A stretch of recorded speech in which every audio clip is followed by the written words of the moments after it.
ونعوذ بالله من شرور أنفسنا ومن سيئات أعمالنا فمن يهده الله فلا مضل له ومن يضلل فلا هادي له وأشهد أن لا إله إلا الله وحده لا شريك له وأشهد أن محمدا عبده ورسوله ثم أما بعد السلام عليكم. MashaAllah, I saw that the prompts, the topics that we would be addressing this week were very long topics, MashaAllah. One second.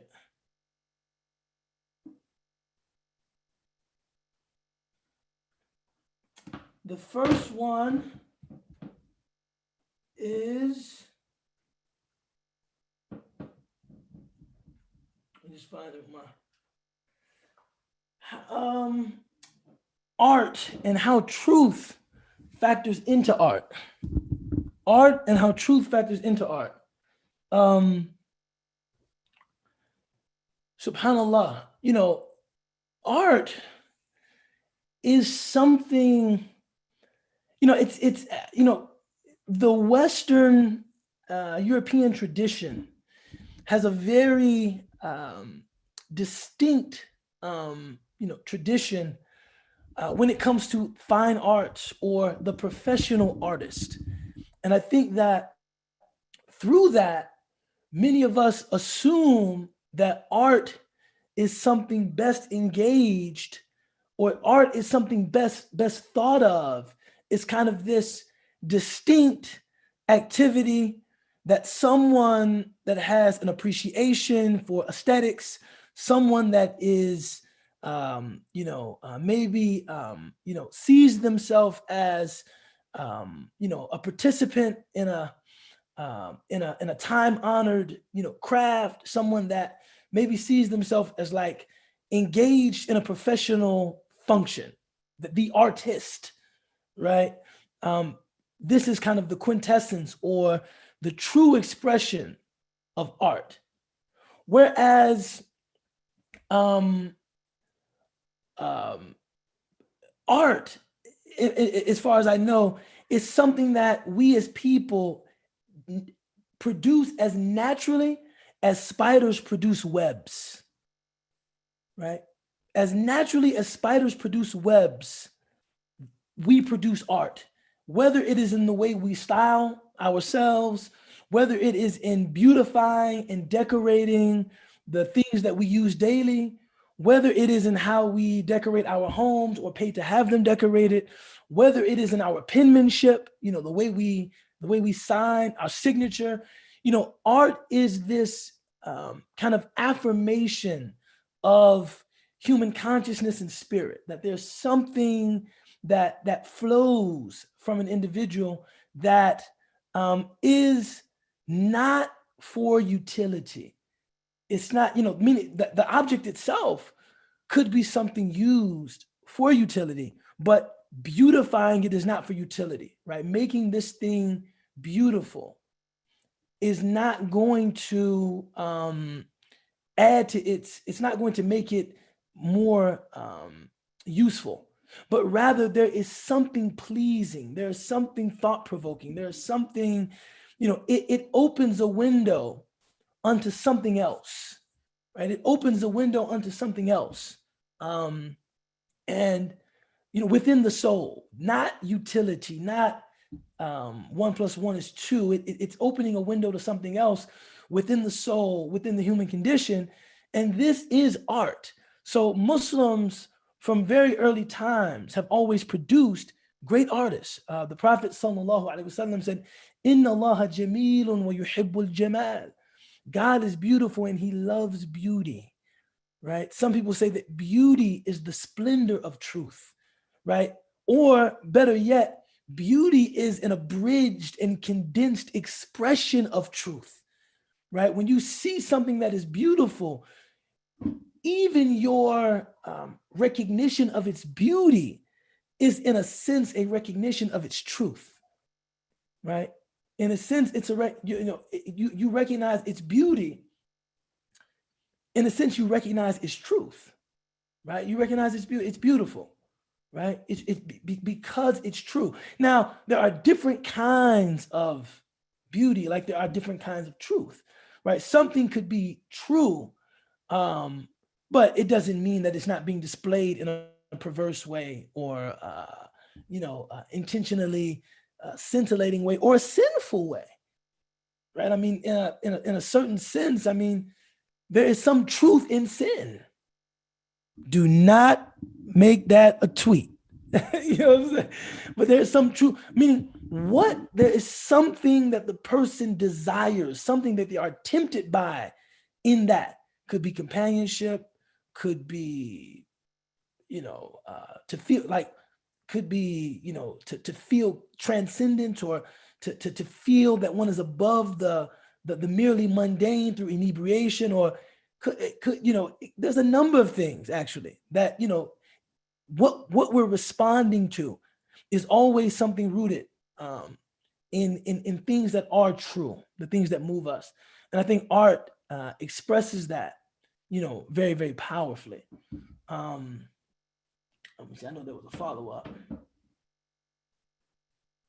Yeah, and then the follow-up was, can there be exploitation of art in the way truth can be exploited? Of course. I mean, I think all exploitation, in a sense, is, an exploitation of something true.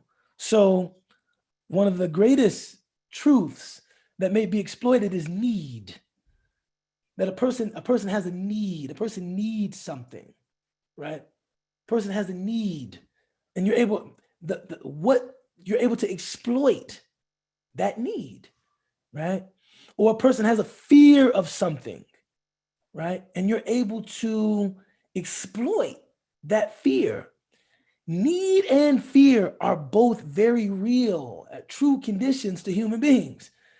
That's one of the reasons that God talks about hell and describes hell in very lucid and very clear language. He's appealing to what? Fear, right? Fear is very real. Now, someone can look at that in the same way that enticement is very real.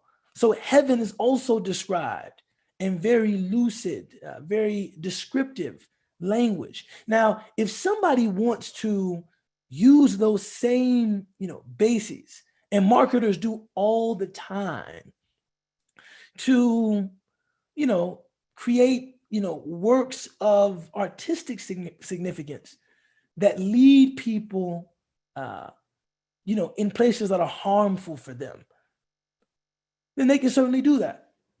Right? They can certainly do that. They can certainly do that, right? So, yeah, I mean, art can be exploited. In fact, I think, art impacts us at a level that logos or rationality could never impact us, right? And I think marketers know that. This is why if I, took a 30-minute, commercial out, 30-minute ads, some ad space, and I wanted to convince you to drink Sprite, and I started talking about all of the medicinal benefits of drinking Sprite, right? I started talking about all of the medicinal benefits of drinking Sprite. Sprite will help you with this, and Sprite's going to help you with that, and Sprite's going to help you with this, and Sprite's going to help you with that. So there's a certain kind of person that, might be compelled by that. I'm showing you scientific studies about Sprite.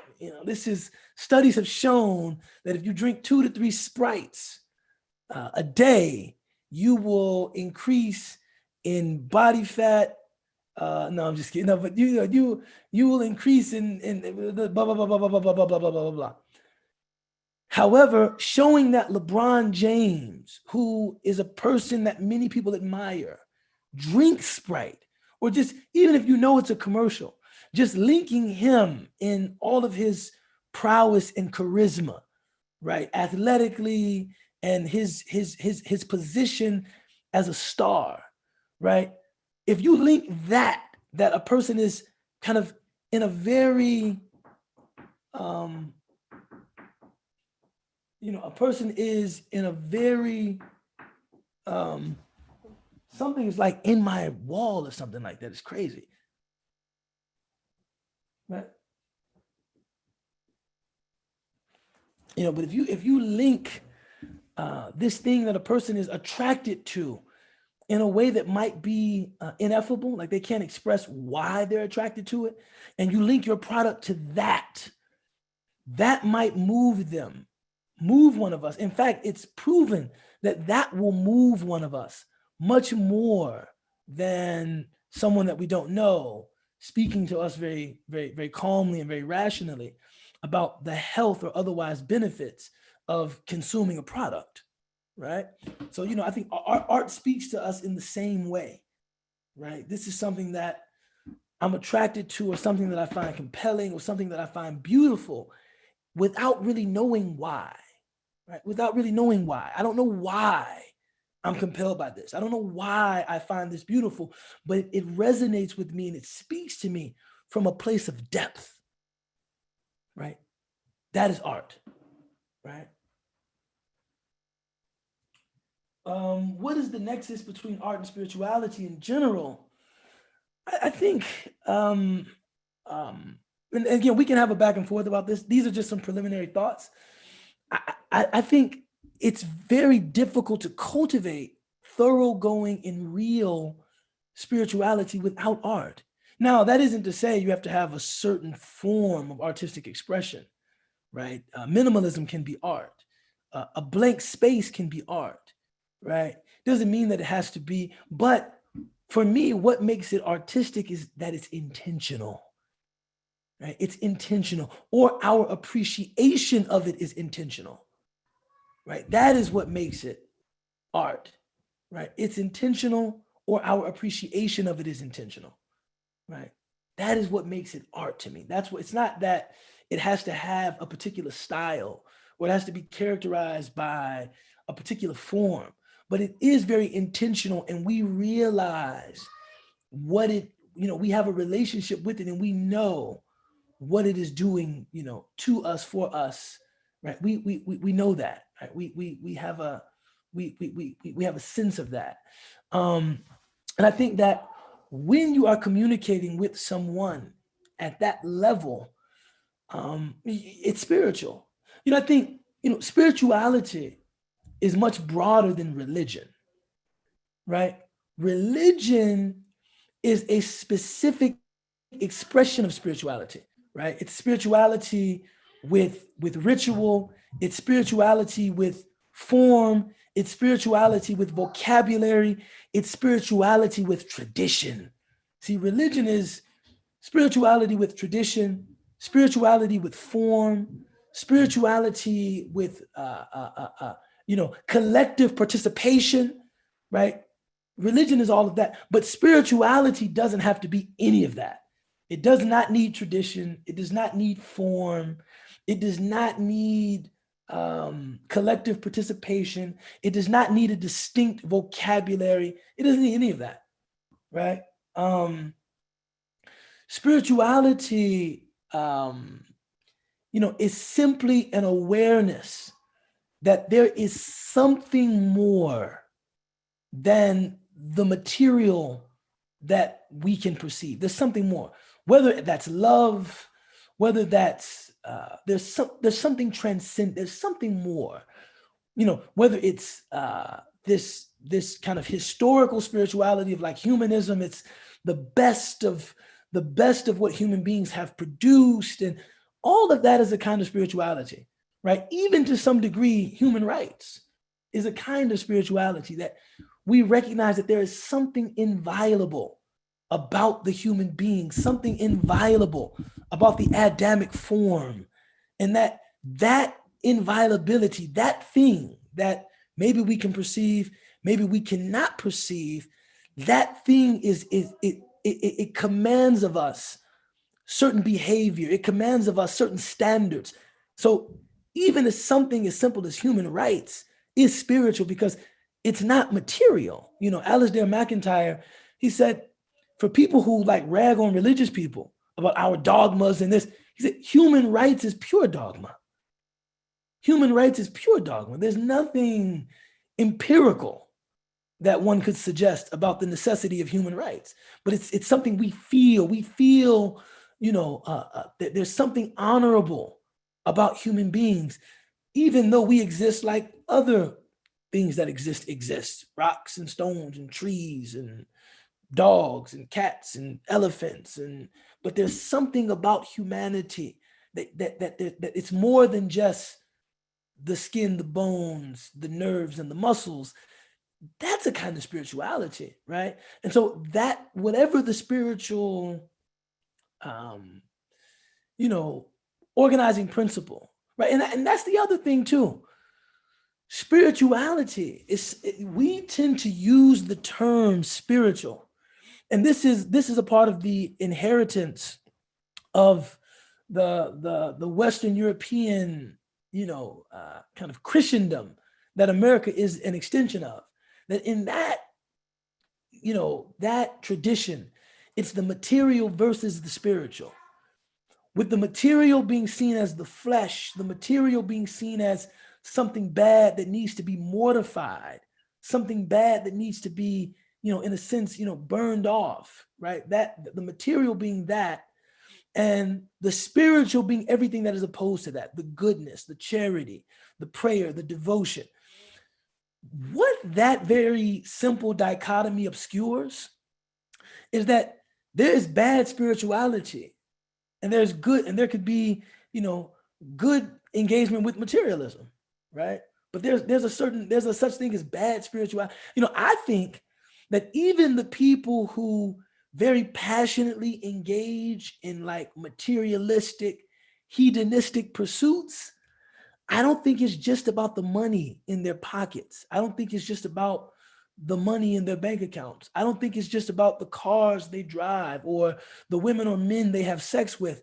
I think that all of that together amounts to some kind of fulfilled vision of what it means to fully live.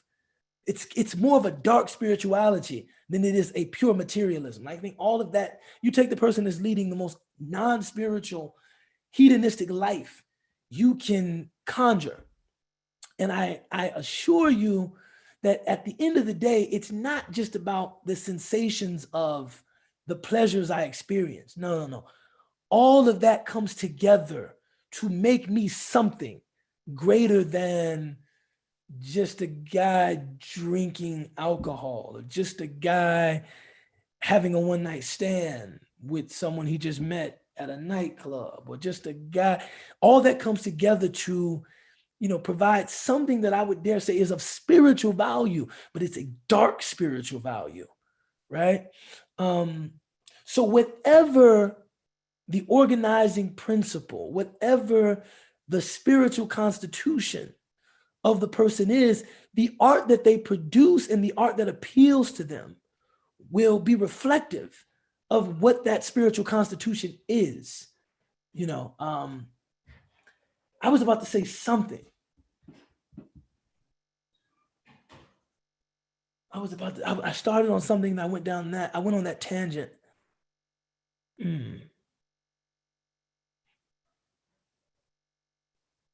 I forget. Is the only connection with Sufism? No, Sufism has done, a great deal to, Sufism has become kind of representative of Islamic spirituality in the same way that fiqh is representative of Islamic law. But, to say that a person doesn't have any connection with, a systematic, well thought out, intentional way of worshiping Allah because they're not connected to the fiqh tradition formally, I think is a bit of an overstatement. I know lots of Muslims that are just 5-pillar Muslims that don't know anything about institutional fiqh. They don't belong to any madhahib or any manahij, no minhaj, no madhab or anything like that. But they still have a careful practice, how they make wudu and right. I don't think that's as historically verified, nor would I deem it as wise as actually subscribing to a madhab, right? I wouldn't deem it, I wouldn't deem it, as safe. But I'm not going to say they don't have kind of a very intentional manner in which they worship God. Similarly, just because someone is a Sufi, or someone isn't, a Sufi, they don't identify. That doesn't mean that they're not spiritual, or that they don't know anything about Islamic spirituality, or that they don't esteem or practice Islamic spirituality. It might mean that their Islamic spirituality has taken another form. There is certainly a lot of good in the Sufi tradition. I think there's something special that happens when our pursuits are aligned with the pursuits of those who came before us. I think we get something from Senate, right? The idea that this is a path that goes back. I think there's a special spiritual energy that we tend to get from Senate. Oh, that's Senate means chain, by the way. That's what I was going to answer. How would you talk about those hadith that talk about music and Jannah? She asked that question.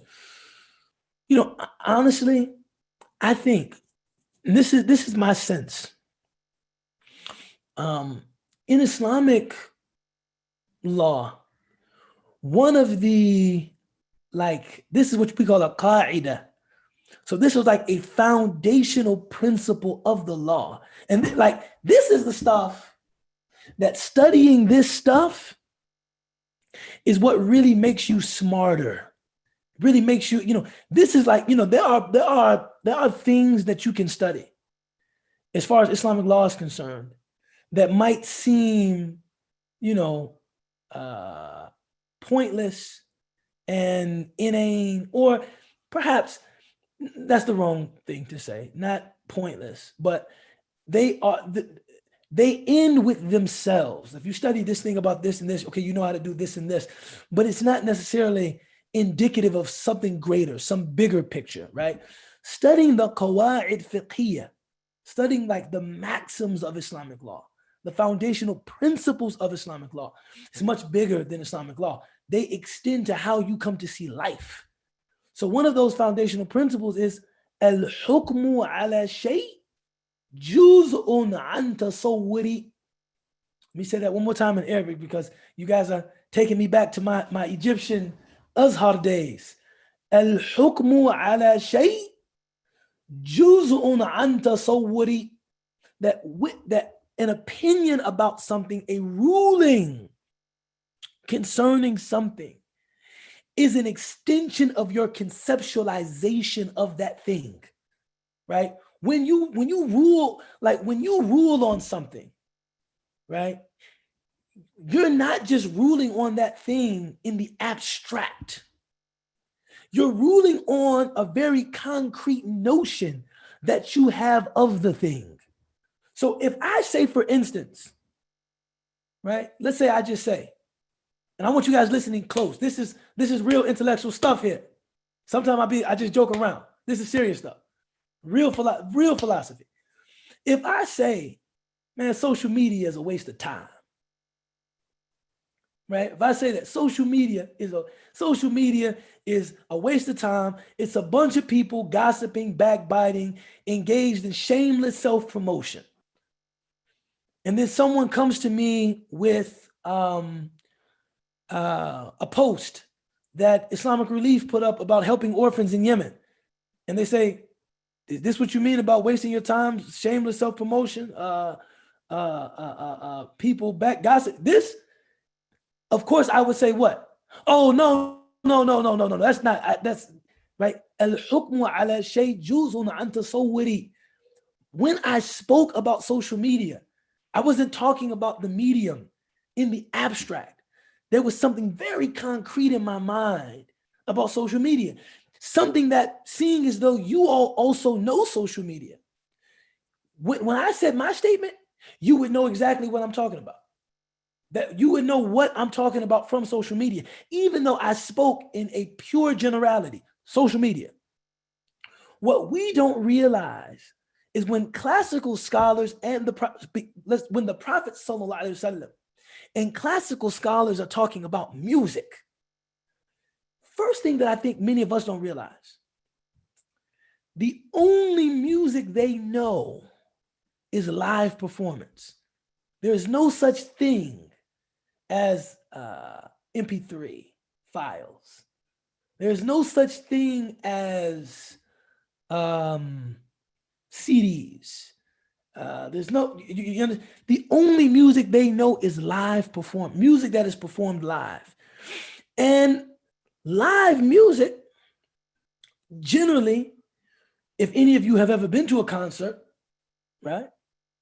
Live music does produce a certain kind of environment.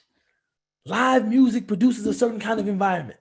Now, no matter what is going on, no matter what's going on, not all music is the same, right? Somebody could be up there singing about, sex, money, and drugs. Someone could be up there singing about personal liberation. But one of the things we know about live music is it has the ability to reach people's souls in a way that recorded music never can. And take that as someone that listens to music. Recorded music is on the comparison of recorded music, the sound quality is better. It's cleaned up. All of the, technically it's more clear, but it's not an event. It's not an event. Live music is representative of it. This is an event. This is a whole vibe. This is not just music. This is a whole vibe, right? This isn't just music. This is a whole thing. And I believe that the live music and the performances and the atmospheres produced by that live music, these were atmospheres of moral dissolution. These were atmospheres of wantonness. And this is what leads to their overly inclusive pronouncements about music and instruments in the fiqh tradition, right? Because they're talking about the music that they know, the impact of the music that they know. And the reason why I'm saying this to be the case is because when we see music, song, being used for other purposes, those same legal scholars are almost, except the most conservative of them, they are almost always willing to make concessions. So when someone asks about music and someone says, what about the music that the drum that we beat going into war? Oh, well, that's different, right? That's different. That's different. No, that's different. That's different. What about the songs that cameleteers sing to herd their camels? Oh yeah, no, that's something different. What about some of the poetry that we rhapsodize our tribes with, that sometimes set to the oud or the lute? Oh no, that's different. That's different. That's not what we're talking about here. Oh, that's different. That's different. So what I think in a lot of those hadith you have is a certain, and in the fiqh tradition broadly, you have a certain conception of music that, at the very least, does recognize the power of music. And it recognizes how that power can be abused, right? It recognizes how that power can be abused, how that power can be exploited. And based on that, this is where the music is haram comes from, in the same way that, I would say social media is a waste of time.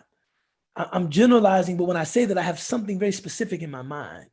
And that's the real rhyme and reason, to my mind, of kind of the fiqh tradition and the hadith tradition with regard to music, I think, personally. Jenna, does that help?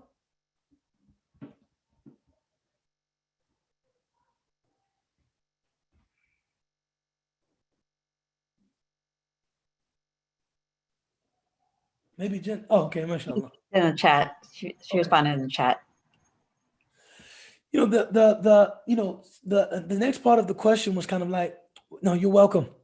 What is the value of art for Muslims kind of in the present context? What's the value of art for Muslims in the present context? Art, art is a shortcut to truth.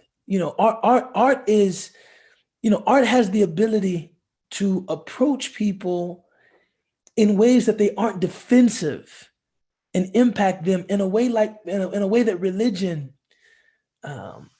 seldomly is able to do. Religion, for all of its beauty, and I'm a religious person. A lot of people in this call are religious people, but religion is, when it's good, it's really good, but when it's bad, it's really bad. That's when it's bad, when religion is bad, it's really, really bad. Religion is bad, it's really bad. Right? When religion is bad, it's bad. When it's good, it's good. Right? So people have a sense of that, and the way that they tend to approach religion is in a very guarded way. Right? They approach religion in a very guarded way. Right? They're very careful. They're very guarded in the manner that they approach, religion. If something, you can go to somebody and you can start talking to them about principles that for you are religious in nature, and they can have just a straight up conversation with you. Agree, disagree, right? Ask for some exploration, ask for some expansion, etc. Right? If you say this is religious, my religion, all of a sudden the defenses go up. Wait, hold on. Wait. Because they understand that to be connected to a whole battery of practices, ideas, beliefs, dogmas that will, if accepted, will limit the scope of my freedom, right? To believe what I want, say what I want, do what I want. And I think that's you were careful about that. On the other hand, if you approach people with those same ideas, same points of emphasis, but you come through the language of art. You come through the language of art. You come through the perspective of art, trying to speak to them at a deeper level, trying to speak to them than more than just a cerebral exercise. You'll find that they're much less defensive, right? Partly because when it's art, they feel much more empowered to offer their, you engage with art differently. Okay, how is this making me feel? Whereas with faith, it's kind of like, this is how you should feel about it. And I think, faith always must struggle to strike that very delicate balance between, the Quran is often speaking in ellipses. It's often, giving people the ability, I'll put it like this. The smallest chapter, one of the smallest chapters in all of Imam al-Bukhari's Jami' al-Sahih, Sahih al-Bukhari, is the Book of Hadith, right?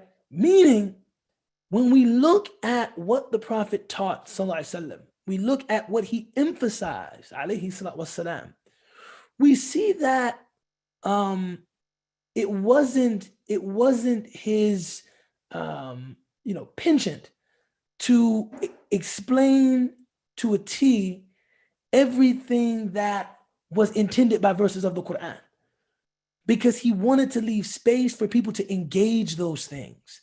He wanted to leave space for people to consider those things, to think of those things, on their own, right? He wanted to, right? So we actually don't practice the faith of, this is what it is, this is how you should think about it, don't think about it any other way.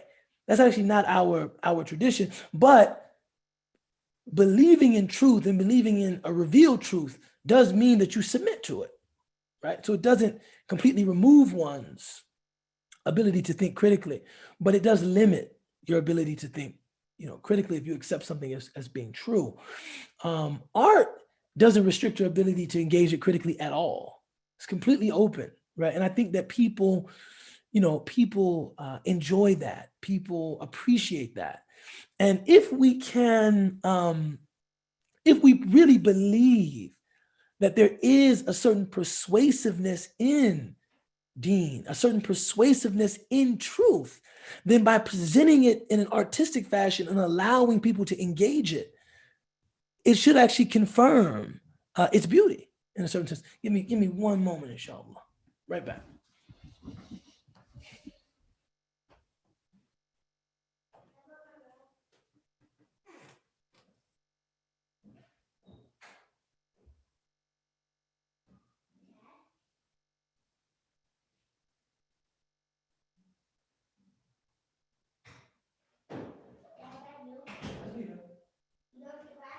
Almost, give me a sec.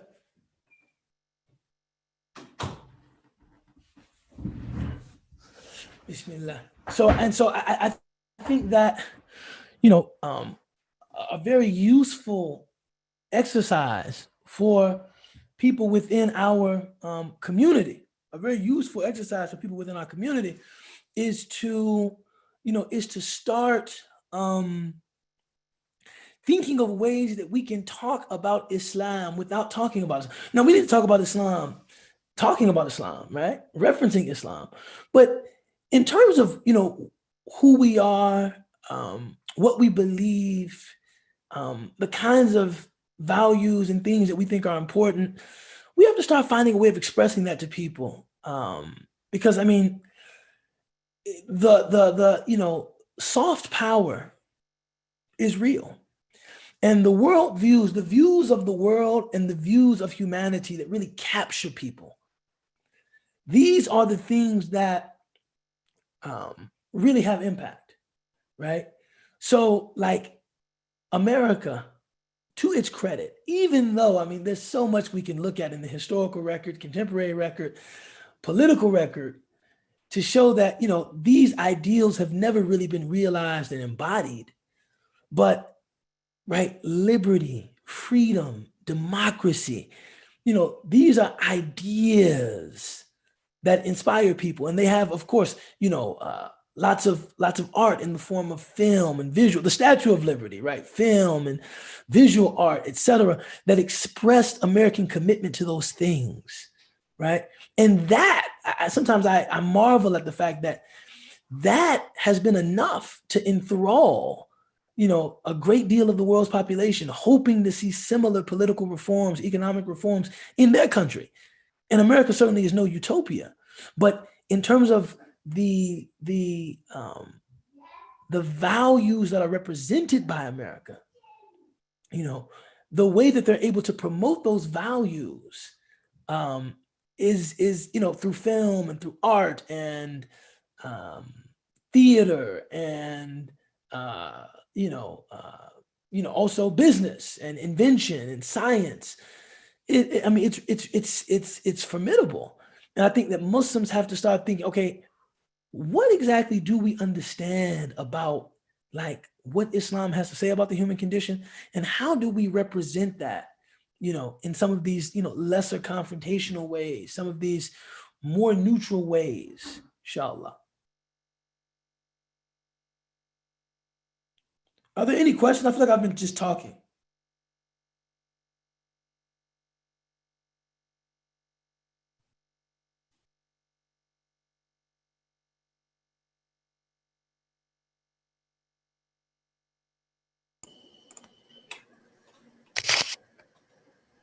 Assalamualaikum. Alaikum salam. I guess I'll toss out a softball question.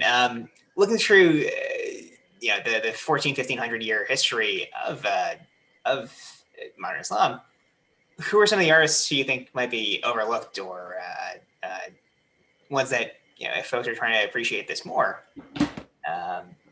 they should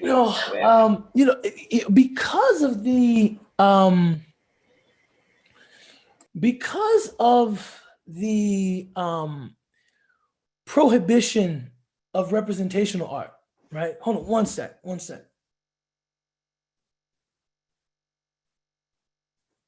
1 second.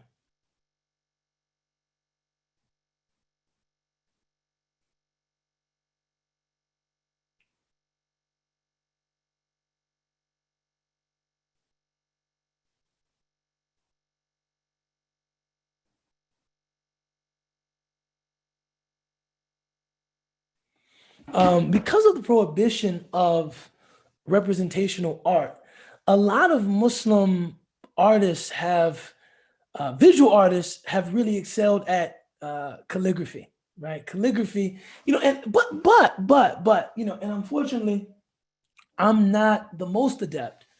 Muslims have produced some other kinds of visual artists, not just calligraphers, but calligraphy as opposed to sculpture, right? I can't really point to like a Rodin of the Muslims or something, as opposed to sculpture or representational art. Calligraphy has been kind of the crowning achievement of the visual arts of Muslims. Architecture is another place that Muslims have, really excelled. So like I'm thinking, of course, the Turkish architect Hafiz Sinan, right? This idea of being able to create beautiful space. When you go to Morocco, when you go to Turkey, and see yes. The reason why I feel like I'm blanking, right? And I'm, on the one hand, you've asked me a very important question, and I'm attempting to cover my lack of sophistication with a lot of blabber. But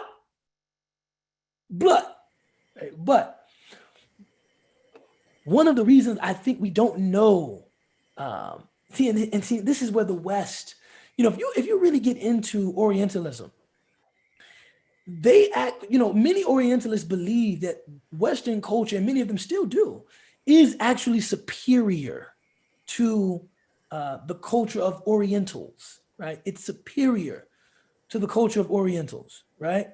And one of the reasons that they cite often is, of course, industry, military conquest, but also art. Because most other traditions, they'll say there's no Michelangelo in the Islamic world. There's no Leonardo in the Islamic world. I'm not going to name all of the Teenage Mutant Ninja Turtles, but there's no Rodin. There's no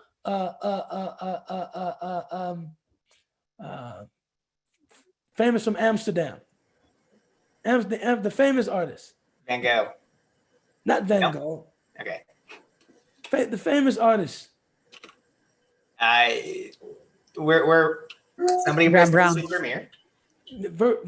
Vermeer. He's from Amsterdam, actually, but no, not. Starts with M.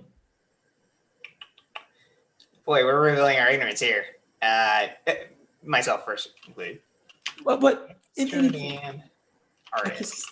Is it Mondrian? No, I can't. This is like one of the most Monet. I'm thinking Monet. I was about to say that. Yeah, Monet. I said from Amsterdam, right? Monet. Right, but there's no Monet. There's no, and it's because most of those cultures that they're critiquing had traditions of folk art. Right. They didn't have like fine art. That is something, not that they didn't dabble. I mean, you do have, I think, all of the Monet museums are in Amsterdam. So, let me look that up. Let me look that up. Somebody look it up.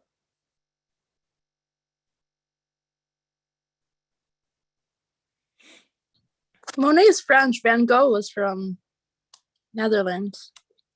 Really? That's what Google said.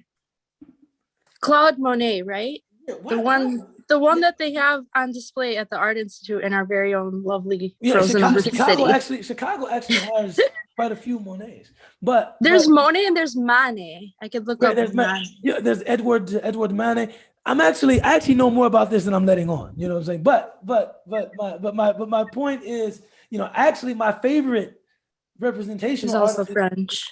Is Renoir. I actually love Renoir's Impressionism. Personally, I actually have, but you know, look, I'm going to give myself up. Look, this is my office, right?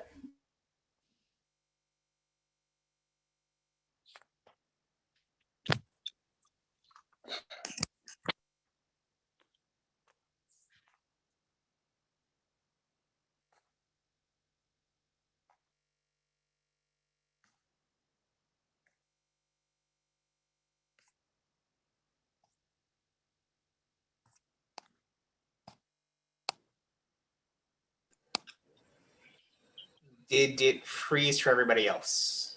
Yeah, what just happened? Okay. Yeah.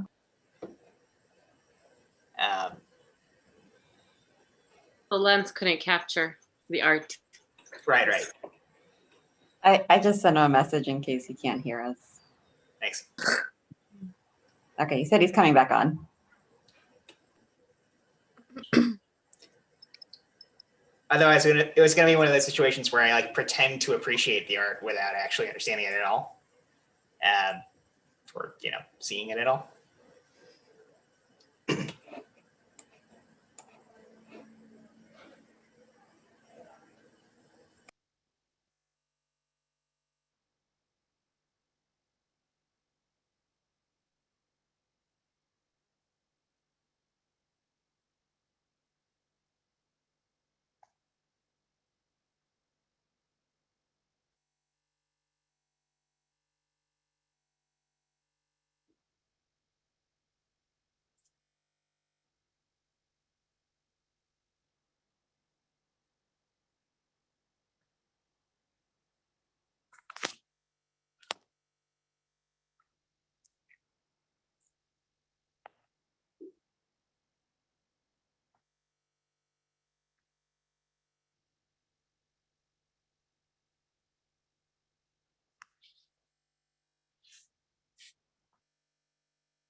Can we still hear each other? Can someone talk? Yeah, we can. We can hear you, Amanda. Summer, I hear you.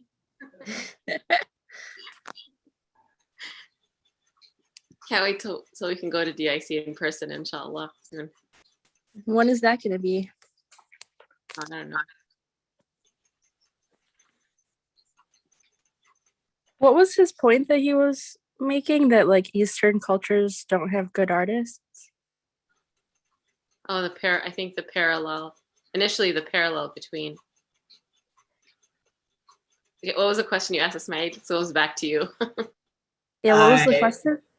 Yeah, so I asked a kind of a broad question of who should we look up arts Oh wise? yeah, so I was outing myself. I was in my office, and I actually pulled the cord out of my computer. I'm sorry about that.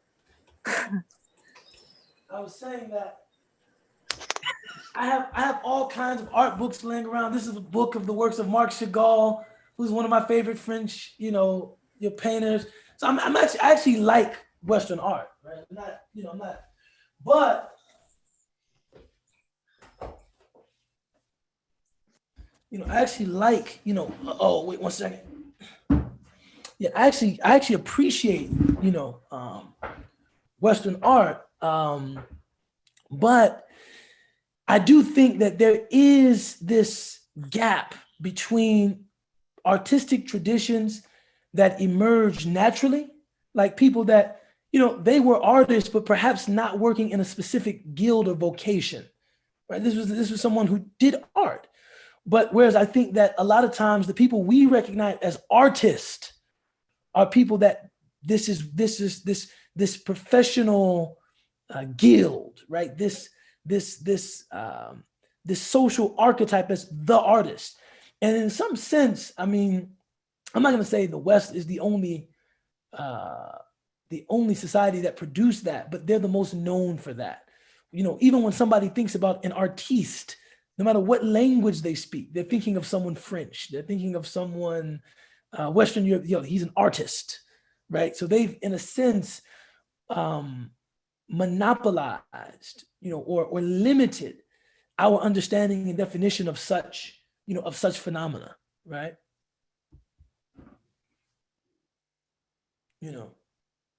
So Yeah, but I mean, but in terms of calligraphers, I mean, there's a number of calligraphers, you know, poets. Now we have Muslims have, mashallah.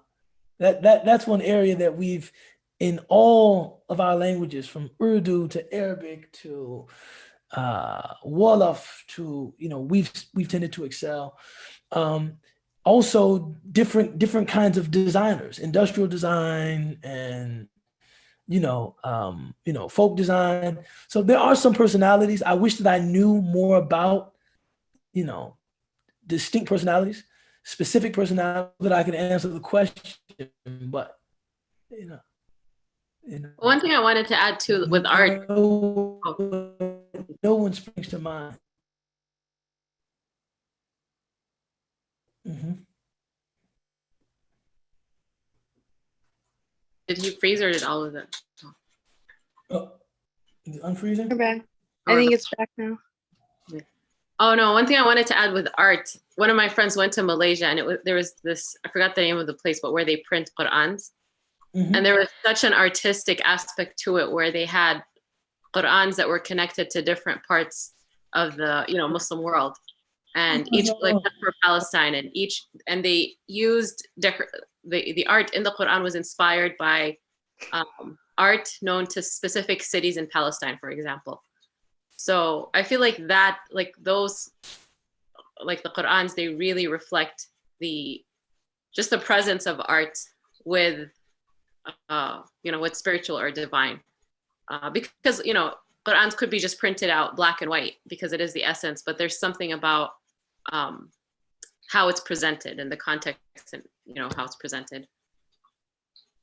yeah, I think you know, Andy Warhol used to make fun of the idea of a professional artist.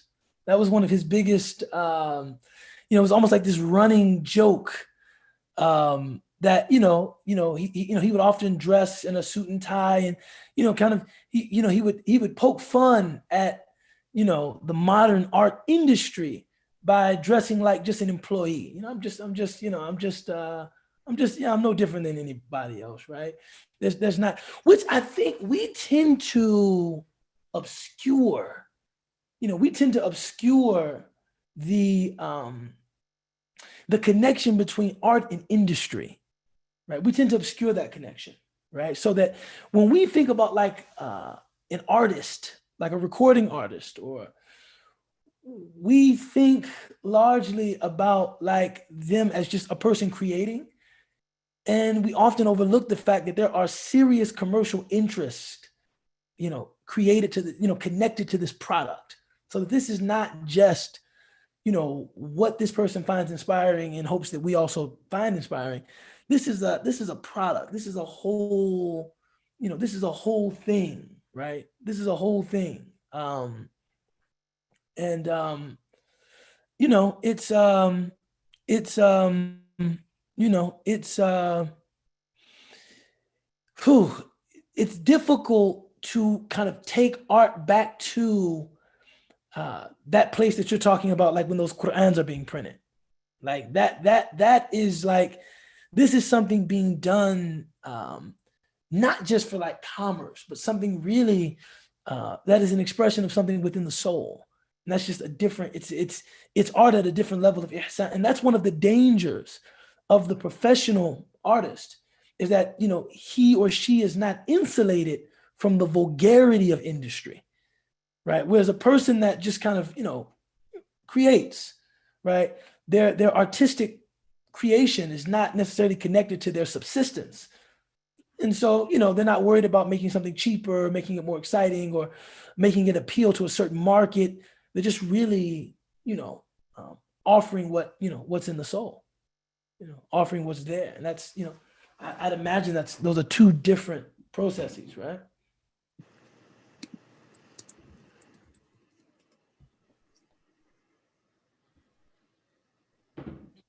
Yeah, thank you for the point about folk art as opposed to like one or two people to put on a pedestal. I think that's something that we tend to overlook. Yeah, absolutely.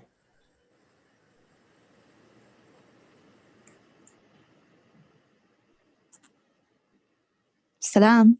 Walaikum salam. How are you, Ubaydullah? Alhamdulillah, Ustad. I'm well. How are you? I'm good. So I just wanted to make a comment. It's not that interesting, but just along the lines of, since we're speaking about art, there was this quote at a university, and it was saying something like the first generation of parents who have access to education will teach their kids medicine, engineering, so then their kids will learn literature, and then the generation after that will learn art. And so it's like, to study art, it's almost like, I wouldn't say a privilege, but you have to get to like a certain level of, I don't know if I can explain this properly, but it's usually like not our first go-to, And so when I think of like Islamic art, I think of like the history of artists. So historically, artists were like patroned by the state. And so when you look at like just the state of like the Muslim majority countries, they don't really have that sort of opportunity. And also like today, like Muslims, like I can't speak for all Muslims, but generally like when you think of art, you think of film, you think of a lot of things that encompass art, but Muslims view art as like some sort of entertainment. And so that's like another element, perhaps why a lot of Muslims don't go into art. But I think these are all really interesting. Yeah, no, I think, Muslims don't, I think we don't understand the power of art. And I think there are reasons for that. I think, when you look at, some of those, some of the colonial administrations that occupied, a lot of Muslim lands, they were always enamored with the artistic traditions of those peoples. Right. I mean, we're enamored with the art and architecture of India. That's what the British, there's a great love and a great passion for that. And in a sense, part of the desire of the colonizer is to assume that glorious history and heritage for himself, right? That which is represented in Egypt, that which is represented in the Sahara, or is to assume it for himself, along with, the raw materials and the resources, right? I think while that's taking place, the other thing that happens is that the conquered native begins to fetishize the science and the industry and the business of the conqueror, thinking that, of course I have all of these rich artistic traditions, but they were no match for the administrative prowess and the medicine and the science, right? And the industry of the British. And if we are ever to go from being the heel of, the world to being the head, we're going to have to leave all of this, Taj Mahal stuff aside. We need some, General Motors and Ford Motor Company and science and medicine. That is what rules the day. That is what rules the day. But I do think that Muslims are only now in our first effective settlement in terms of like our community actually looking the way that it probably is going to look going forward. And mashallah, we have certain segments of our community that has produced some very decorative professionals, some really impressive entrepreneurs. And I think that after that, we'll begin turning to, okay, so that material basis is now being put in place. That material basis is now being put in place. But after that basis is put in place, after you build the foundation of a house, right? You have those foundations, right? You still need someone to design it, someone to finish it, someone to beautify it, someone to, decorate it, someone to live in it. And I think that we're still at that, like, foundational, stage. And you find that other communities have experienced the same in America. I mean, the Jewish community started mostly as small merchants, then law and medicine and some engineering, then Hollywood. See, it goes like that. Boom, boom, boom. It's like you're going up in terms of your, where your influence and where your impact is being felt. And I'm sure they would say that the real impact was once we got Hollywood. I mean, the business stuff was kind of okay. The small merchant stuff was okay. The law and the medicine and the engineering was good. And the academia is good, right? Even from there, you're going up. Now you're producing thought. But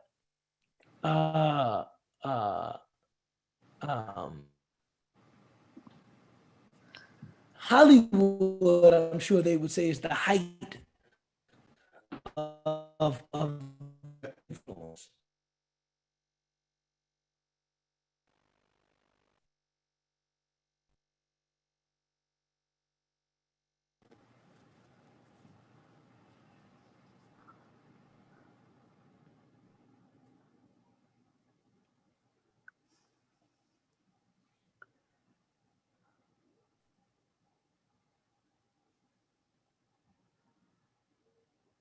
Any other questions?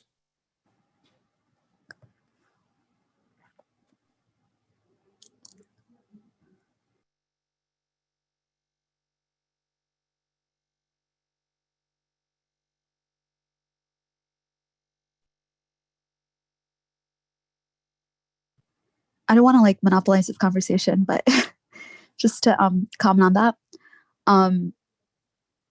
I was having a conversation once with my Jewish friend about art, and she said something along the lines of like Jews view life as being too, I wouldn't say too morbid, but art is almost integral, like entertainment, or hence why, like they're,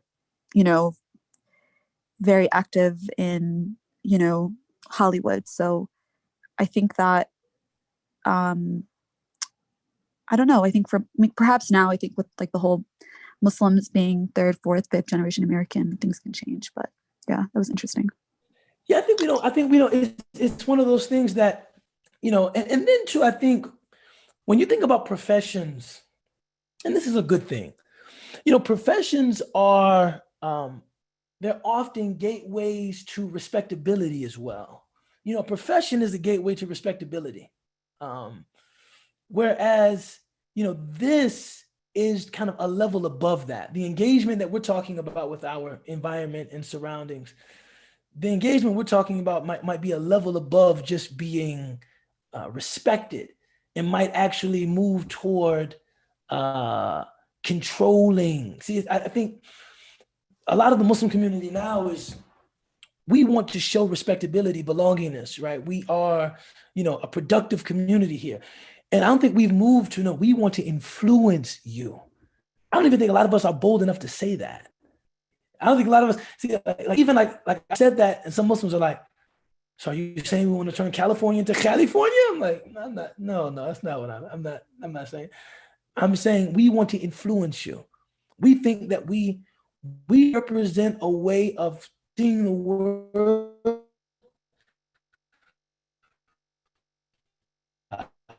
environment, and treating people. We think that we represent a way of doing that's good for people, and we'd like to encourage them to do so. I don't think that we've gotten there yet. I think we just want to be respected by our neighbors, and professions are good ways to be respected.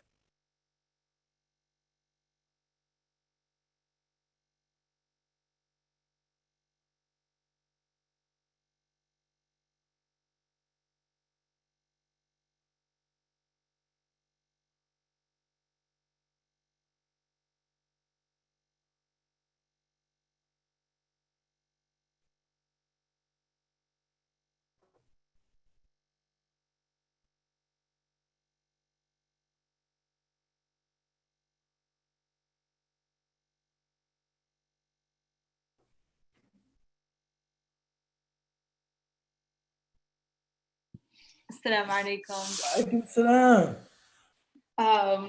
Also, just offering a reflection. I think just even going back to Islam and art, when you think about, even when I've engaged, non-Muslims about the Quran, like the way that the deen was revealed to humanity was through the Quran. And the Quran is not necessarily like the most utilitarian text, right? Like it is, even I had a history professor and he was like, I'm not a Muslim, but there's no way to deny that this illiterate, shepherd could have written such an artistic book.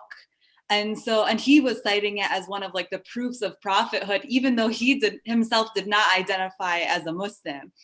And so I think, even if we're trying to embrace the faith, it in its essence, the way it came to us was in an art form, subhanAllah. So to divorce Islam from art and to think that, it's not just like a list of rules, rather it's something that needs to speak to the hearts and, convict people in that way. I feel like you can't really separate art from our faith because it's always been intended, and the way it came about was, very much to connect to people in a way that's not necessarily the most practical or utilitarian in nature. So, and I feel like we can learn a lot from that, and we can translate that into a lot of different ways. Yeah, what you say is, I think, really profound. These are those fine points of Islam that, for me, equate to like what is so true and natural about this religion.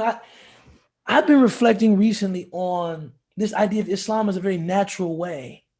When I think about why, people ask me all the time, why am I Muslim? Why am I Muslim? Right. And I think that, for me, Islam is a very natural way. When I think about like I don't like, for instance, like some people have, a problem with, like, how can I say it? When I think about like what I want, it's like, yeah, I want, like Freud said, I want to believe that there's a God that's taking care of me, that there's a God that's looking after me. I want to believe that when I die, I will be saved. I do want to believe that. And my thing, for everyone that derides religion, I'm like, you don't? Is that, yeah, like, I understand if you don't believe or you can't accept that something is true. I get that. Like, you can't, right? You can't, but you don't want that?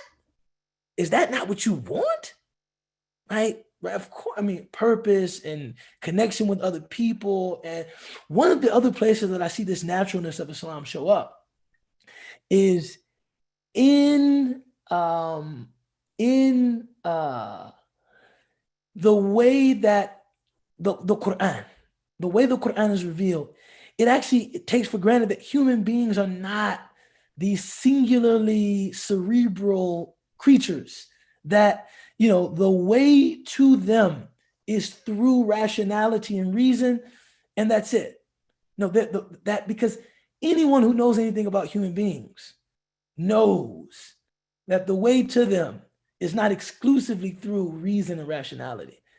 It's often through beauty, it's through inspiration, and I think that the Quran blends all of those. It's through hope, it's through aspiration. So, the way the recitation is recited and it's committed to memory, and the way that heaven is spoken of, hell is spoken of, it's kind of like, this is a much more accurate kind of representation of all of what I am: a mind, a heart, a body, fears, dreams, hopes, obsessions, taste, lust.